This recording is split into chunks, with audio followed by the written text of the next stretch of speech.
उत्तर प्रदेश में कोरोना महामारी लगातार बढ़ती जा रही है, जिसको लेकर लोग लगातार अस्पताल के चक्कर लगा रहे हैं। कहीं ऑक्सीजन की कमी हो जा रही है तो कहीं बेड्स की कमी हो जा रही है। उसके बाद भी लोग अपनों को बचाने में नाकामयाब होते नजर आ रहे हैं। सोशल मीडिया पर आपने देखा होगा कि लगातार वीडियोस वायरल हो रही हैं, जिसमें साफ तौर पर ये जाहिर होता नजर आ रहा है कि सरकार कोरोना की लड़ाई में विफल साबित होती नजर आ रही है, क्योंकि लगातार मरीज बढ़ते जा रहे हैं, अपनी जान गंवाते जा रहे हैं, उसके बाद भी किसी प्रकार से उनकी मदद नहीं हो पा रही है।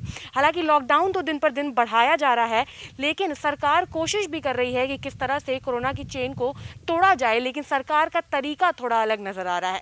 जी हाँ, जहां एक तरफ अवध शिल्पग्राम में अटल बिहारी वाजपेयी कोविड अस्पताल बनाया गया है, जहां पर 450 बेड हैं कि कोविड संक्रमित मरीज को जल्द से जल्द वहां इलाज मिल सके, वहीं दूसरी तरफ कोविड अस्पताल के सटे ही एक नया वैकुंठ धाम बना दिया गया है। आप देख सकते हैं यहाँ पर कि ये स्पेशली कोविड के मरीजों के लिए बनाया गया है, कि जहाँ पर सरकार मरीजों को बचाने के बारे में सोचने के अलावा उनके मरने के बाद की तैयारी पर ज़्यादा फोकस करती नज़र आ रही है। क्योंकि जहाँ एक तरफ ऑक्सीजन नहीं मिल रहा है, दवाइयाँ नहीं मिल रही हैं, वहीं दूसरी तरफ एक नया वैकुंठ धाम बना दिया गया है। तो इस पर सोचने वाली बात ये है कि जो कमियाँ हैं, स्वास्थ्य सेवाएं जो लगातार ध्वस्त होती नज़र आ रही हैं, जिनकी हालत लगातार ख़राब होती नज़र आ रही है, उनको छोड़ के सरकार का ध्यान उस तरफ है कि किस तरह से अंतिम संस्कार किया जाए और मरने के बाद की जो कहानी है उसको बेहतर बनाया जाए। लोग वहाँ जाते नहीं, उधर के लोग दूसरे हैं, वो लोग कार्य करने वाले अलग हैं।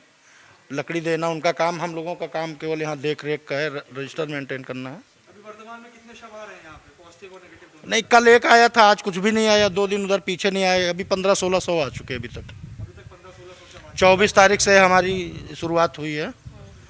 ये पहले से बनी बिल्डिंग पड़ी हुई थी, तो ये यहाँ पे हॉस्पिटल बना है, उसकी वजह से इसको तैयार कराया गया सरकार द्वारा।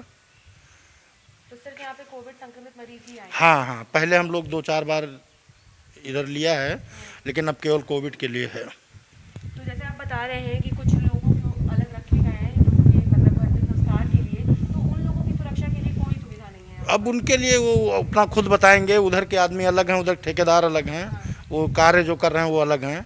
हम लोग केवल रजिस्टर मेंटेन करना और बाकी लोगों को बताना कि कैसे क्या करना, वहाँ नहीं जाना है। बाकी गाड़ी बाहर लगाना है, अंदर ज़्यादा भीड़ नहीं इकट्ठा होना, ये लोग हम लोग करते हैं।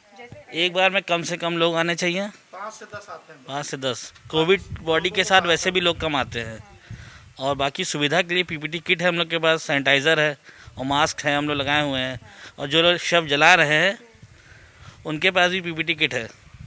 तो जैसा कि मैंने आपको बताया था कि एक तरफ जहां अटल बिहारी वाजपेयी कोविड अस्पताल बनाया गया है, वहीं उसके पास ही वैकुंठ धाम भी बना दिया गया है। आप देख सकते हैं कि किस तरह से वैकुंठ धाम और अटल बिहारी वाजपेयी कोविड अस्पताल के रास्ते वाले बोर्ड एक साथ ही लगे हुए हैं। इससे साफ जाहिर होता है कि अस्पताल के बाद को जो वैकुंठ धाम बनाया गया है नगर निगम द्वारा, कि सरकार की तैयारी मरीजों को ठीक करने से ज़्यादा उनके अंतिम संस्कार पर है। सरकार इस चीज़ में ज़्यादा सक्रिय नज़र आ रही है कि कोविड अस्पताल में जो मरीज कोरोना संक्रमित से नहीं सर्वाइव कर पाएंगे, नहीं बच पाएंगे, उनके लिए नया वैकुंठ धाम तैयार किया जाए। जहां एक तरफ शमशान घाट और कब्रिस्तान में जगह नहीं बच पा रही थी, लेकिन वहीं दूसरी तरफ अस्पतालों में भी ऑक्सीजन और दवाइयों की लगातार कमी भी सामने आ रही है। लेकिन उस पर ध्यान ना देते हुए सरकार इस चीज़ पर ज़्यादा ध्यान देना बेहतर समझ रही है कि जो मरीज कोविड अस्पताल में सर्वाइव नहीं कर पाएंगे, कोरोना संक्रमण से अपनी जान या कोरोना संक्रमण की लड़ाई नहीं लड़ पाएंगे, उनका अंतिम संस्कार किस तरह से कराया जाएगा, क्योंकि उनको शहर में जो वैकुंठ धाम बने हैं